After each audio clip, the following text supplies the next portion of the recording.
Nasib apes dialami MM atau Momok Mulyanto, 51 tahun warga desa Joketro, Kecamatan Parang, Kabupaten Magetan.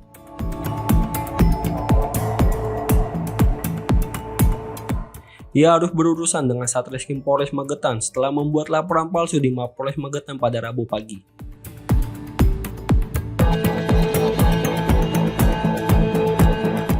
Sebelumnya, MM melapor ke unit reskrim Polres Magetan dengan mengaku telah menjadi korban perampokan saat membawa uang 12 juta rupiah dalam perjalanan pulang ke rumah.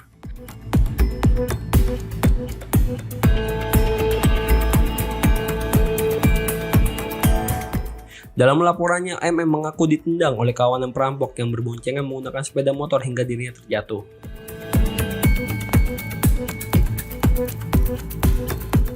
Uang yang dibawanya pun disebut raib dibawa para pelaku. Namun saat dilakukan rekonstruksi, penyidik menemukan banyak kejanggalan dalam laporan tersebut.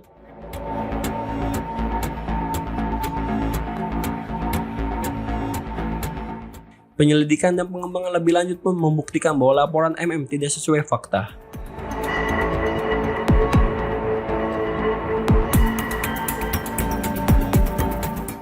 Akhirnya MM mengakui bahwa laporan tersebut adalah rekayasa.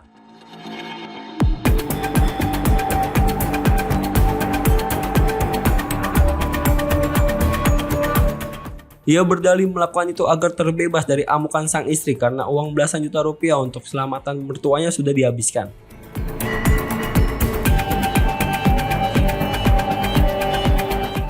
Faktanya uang yang dibawa MM berjumlah 14,7 juta rupiah, 2,3 juta rupiah sudah dibelanjakan sementara sisa dihabiskan untuk poya-poya dan pesta miras di tempat hiburan malam dan karaoke.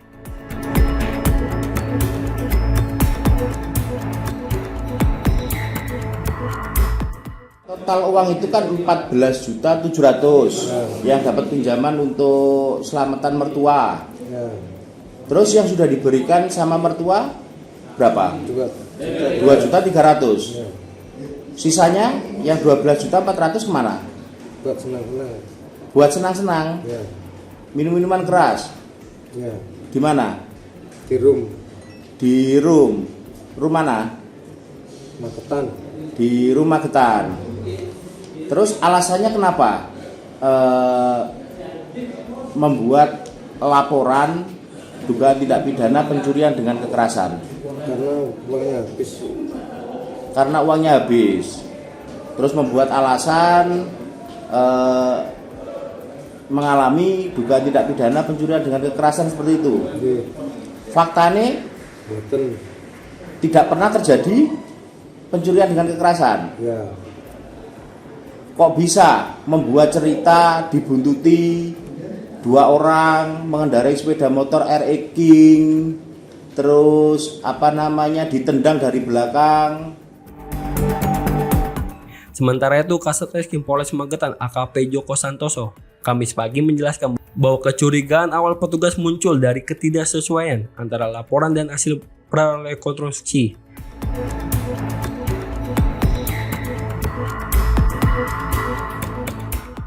Seseorang yang inisialnya MM melaporkan terjadinya duga pidana pencurian dengan kekerasan.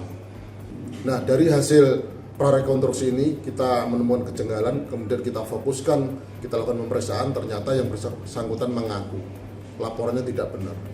Jadi sehingga yang terjadi, peristiwa yang terjadi ini adalah memberikan laporan palsu tentang terjadinya suatu perbuatan pidana yang semestinya tidak ada.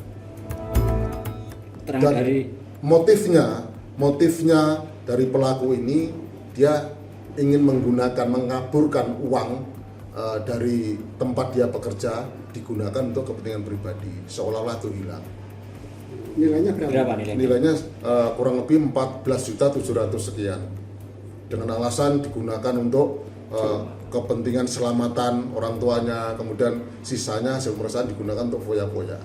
Untuk pasal yang dijeratkan apa nanti? Pasal yang dijerat ini kita jerat dengan pasal 220, ya, memberikan keterangan palsu tentang terjadinya suatu perbuatan pidana, padahal semestinya tidak ada. Ancaman? Ancamannya kurang lebih maksimal 1 tahun. Atas perbuatannya MM dijerat pasal 220 KUHP tentang laporan palsu dengan ancaman hukuman maksimal 1 tahun penjara.